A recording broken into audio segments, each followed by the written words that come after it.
Wow, brave has. What's that? What are you eating? Chicken. Chicken and? Spaghetti. Oh, because Brave is a good boy. Listen to Doctora. Did you listen to Doctora? Yes. Are you a good boy? Yes. Yes, Brave is a very, very good boy. Congratulations, anak. Will you say to mommy, well? Well,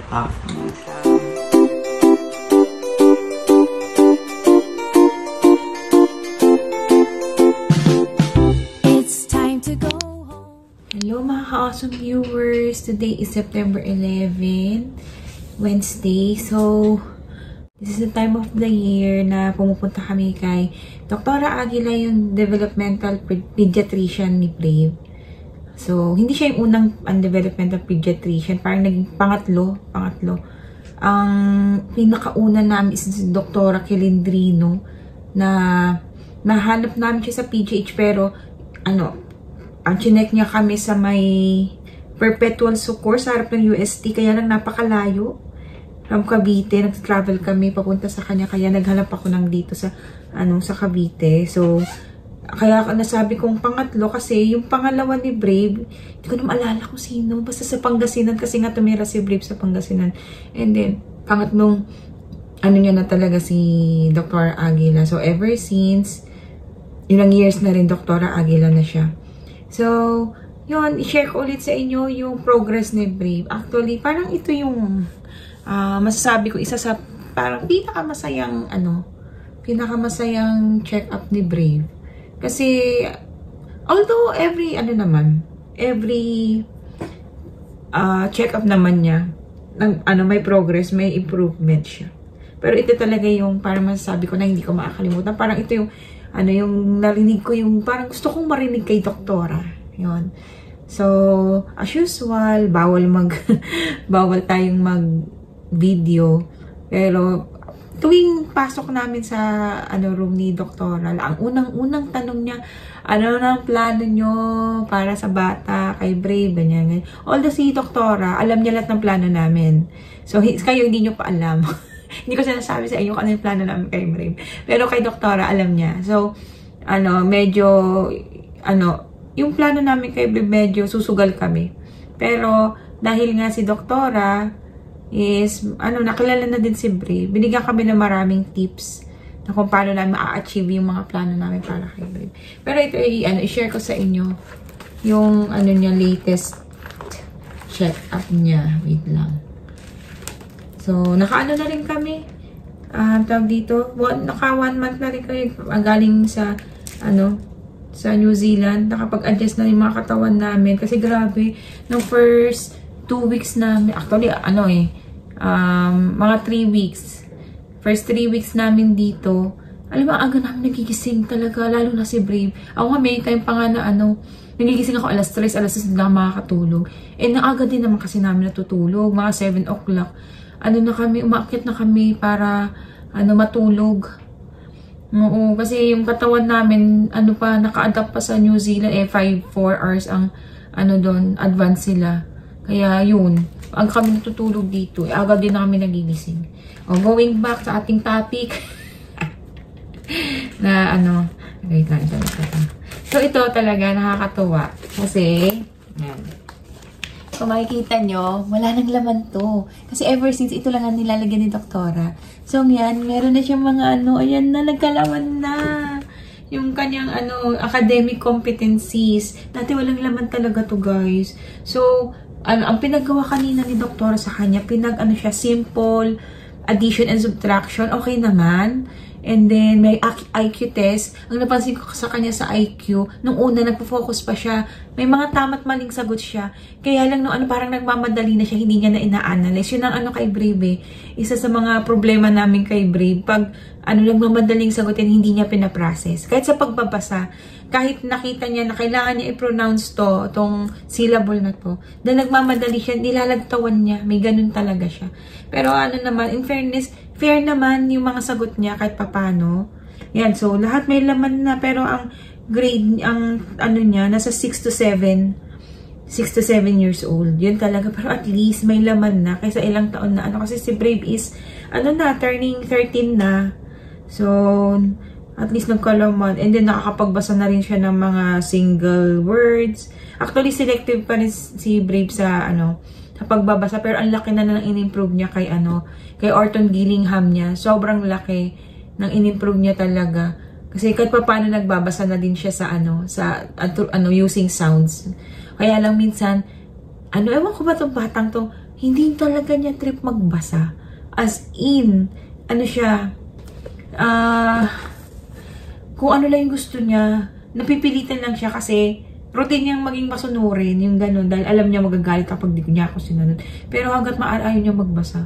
And sa New Zealand nga, dahil wala naman kami ginagawa pag nasa work si Daddy, consistent pa rin na nag-aaral kami. Oo, yung kanyang mga sight words, yun pa rin. Dala-dala namin yung mga, mga worksheets niya galing sa kanyang Orton Gillingham. And nabanggit ko nga sa inyo na hindi natuloy yung online kasi hindi daw kaya ng internet ni teacher Ana. But still, yun, consistent pa rin na nag-aaral kami, nagbabasa kami, yun. So, ayan. O, spelling, may spelling na nga siya, 6 years old. Mathematics na 6 to 7 years old, pati yung pagbabasa. Comprehension, 6 years old. Pero sa totoo lang, mahina pa siya sa comprehension eh. Tawag dito, may mga questions si yung gamit ng mga ganitong bagay. Nasasagot naman niya. Pero yung magkikwento si doktora, hindi talaga siya nakikinig. Hindi niya naintindihan. Mahina pa talaga si Brave sa comprehension. And yun din yung mga tinutukan ko nung nasa New Zealand kami. Nagpiprint kami ng mga short stories. Tapos may mga konting tanong. Yung kahit pa paano naman na niya. Pero hindi pa talaga ako confident na masabi ko na okay na. Yung ganun. hindi pa talaga. Malayo-layo pa sa katotohanan si Brave. Ayan, so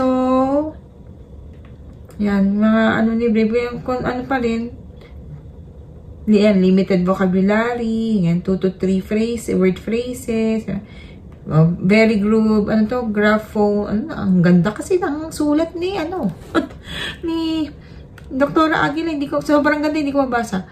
Very good graphon, graphonetics skills, better regulation, yung sa behavior niya, kasi meron pa siyang si Brave kasi, nag-steaming talaga siya. Parang hindi naman na maalis sa sa mga kids with autism yung steaming. Pero nababawal, yun. Easily distracted. Oo, pag may ibang tao talaga, easily distracted. Pero pag kaming dalawa, focus siya. Kaya nga may mga mali siya sa IQ kasi, ang bilis niya sumagot, hindi niya iniisip, turo agad yung parang, gusto niya matapos na lang. Ganon din siya sa mga niya minsan, sa tutorials niya, ganon. May rocking and shaking head, yung gumaganyan. Meron pa rin talaga. Academic, simple addition and subtraction, decodes, simple words, yun. So, yun. Yun pa rin, pa rin siya, autism spectrum, disorder level 2 with, cognitive impairment, language and cognitive impairment. Ang dami ng, ni Brave, no? Ang dami ng diagnosis sa kanya. But still, pero okay lang. Walang, natutuwa talaga ako. Yun. Nag-improve, yung parang, habang tumatagal, nag-i-improve talaga siya. Oo. Pero, may mga, ang focus kasi namin ni Doktor sa kanya talaga is, life skills, which is, nagagampanan naman niya. Oo, kasi kaya naman niyang kaya niya nang asikasuhin yung sarili niya, yung grooming, walang problema. Nautusan na din dito sa bahay. Nagtitiklop ng mga pagkagising niya, minsan ako diretso na kusina. Siya na nag-aayos ng kama. And then ang pinaka-hit niya magwalis ng bahay, pero still ginagawa niya. Yun. And ang ang assignment namin kay Doktora bago umano next year, bago kami bumalik sa kanya, turuan magluto ng mga simple So, ang plano ko, bibilang ko siya ng induction cooker. Kasi, hindi niya kaya yung yung may apoy. Maganda talaga sa kanila is induction. Yun. And then, isa pa, activities, fun activities. So, sabi ni Doktora, involved naman daw namin sa mga activities kasi all his life, puro, na siya, puro nga, therapies, mga ganun. So, involved daw namin sa mga sports para din sa health. Yun. So, ang plano namin, enroll siya sa basketball. Maghahanap-hanap na rin ako kung andito sa within Bacoor or kung saan ko siya pwedeng i-enroll ng mga na alam ko ma-enjoy niya. Yun ang recommendation ni hindi naman namin pinag-usapan kasi yung sa grades. Oo, wala sa school, hindi naman. Kaya lang chinek ni doktor yung math niya and pagbabasa kasi yun yung magagamit habang buhay. Oo, and then yun nga yung life skills. And then yun. Tapos isa pang natuwa ako talaga kay Doc, natuwa ako sinabi ni parang tagal-tagal kong naghahanap ng ng assurance na kakayanin ng anak ko soon. Sabi niya, ang sabi ni doktora, yung anak mo, kaya naman niya. Kaya niyang highly functional siya. Kaya niyang kumita balang araw, kaya turuan nga daw na gumawa-gawa ng mga pastillas. Yung pwede niya ibenta, kaya niya. Sabi, makakatulong sa inyo yan. Sa totoo lang, ang say-say ng dibdib ko. Oo, nagpalpitate sa sobrang hindi dahil sa makakatulong. Oo, wala yun. Ang sarap pakinggan na kakayanin niya. Oo, turuan lang namin siya, i-guide pa rin namin siya. Pero dadating daw ang araw na he can earn on his own. Which is, and I can't wait. Kaya, tiyaga-tiyaga, ganun, kahit mabagal ang usad, we're getting there.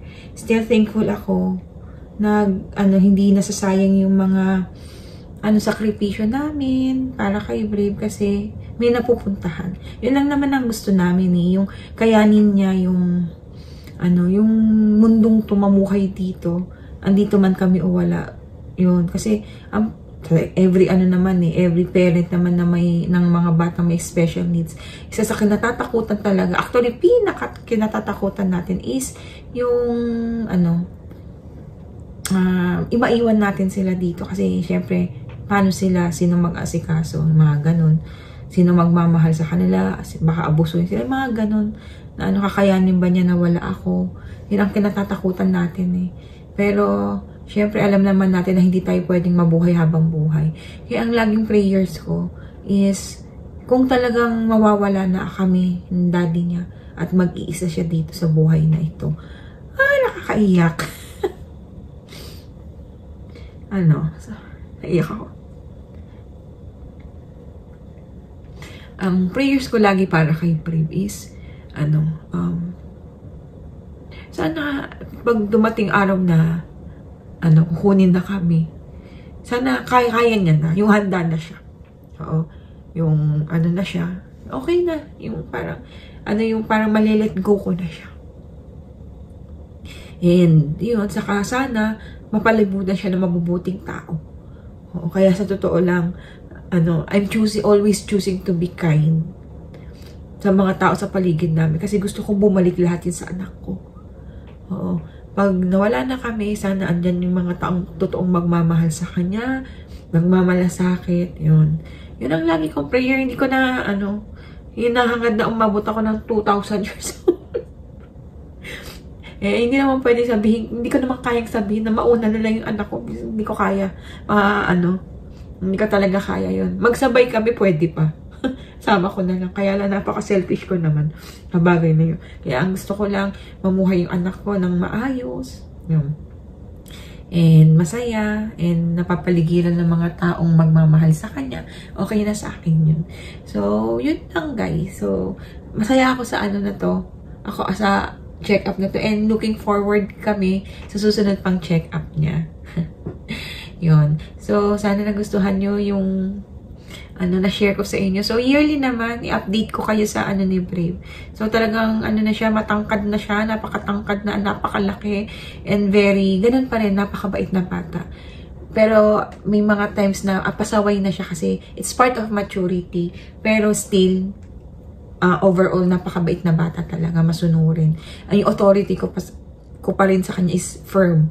Oo, alam niya yung expression ng mata ko, ng mukha ko, alam niya kung kailangan niya nang sumunod. Pero, hindi na katulad dati na isang utos mo lang susunod na ngayon, nakailang utos na, Diyos ko Lord, hindi pa nasunod, busy, naglalaro. Yun. But still, hindi ko pa rin siya pinagka-gadget. May times na pinapahiram sa ganun pa rin sa isang buwan, once or twice or thrice, ganyan. Pero hindi talaga everyday. And then, more on TV, may mga siya na pag busy ako TV, pero may mga times na na talagang isang movie lang siya a day. So, maghahanap na lang siya ng pagkakaabalahan niya. And, tinitrain din namin siya na pag, kunyari, tulad doon, nagpapa-facial ako na hindi niya kailangan maghumawak ng cellphone. Actually, nagagawa ko na. Tapos, pinapangakuan ko lang siya ng, tawag dito, ng ice cream pagkatapos. Aantayin niya lang ako. Hindi, yun ang target ko na, ayoko na kasi ng ganun eh. Kasi kaya niya naman mag-antay sa church eh. Mahigit isang, ibig sabihin, kaya niya rin ako antayin ng no gadgets. Oo, ayoko ng, yung puro gadget na lang ang, gagawing paraan para, ma-discipline sila, no. Yun. So, ganun pa rin ako, strict pa rin ako kay Brave. Hindi ko naman na siya na laging napapalo. Hindi ko na siya napapalo. Napagsasabihan. Oo, napagsasabihan na kasi siya. Nakakaintindi na kahit papano. Kaya, mas madali ang buhay namin kahit papano.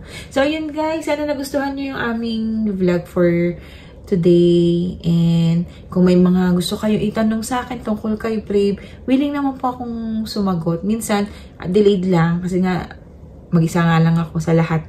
Pero, nagre-reply po ako sa lahat na nagtatanong. And ang pinakamarami nagtanong sa akin is paano po namin napatuloy si Brave. So, may mga sinendan ako ng mga nanay sa group ng Autism Society about sa kung paano namin prepare yung circumcision ni Brave 2 years ago. Tama ba? Siya 11 namin siya 2 years ago. So, always remember, it is okay to be different. Maging mabuti po tayo sa mga tao, mga batang, tulog, na may kapansanan. And, we'll see you again on our next vlog. Thank you guys. Please support our channel.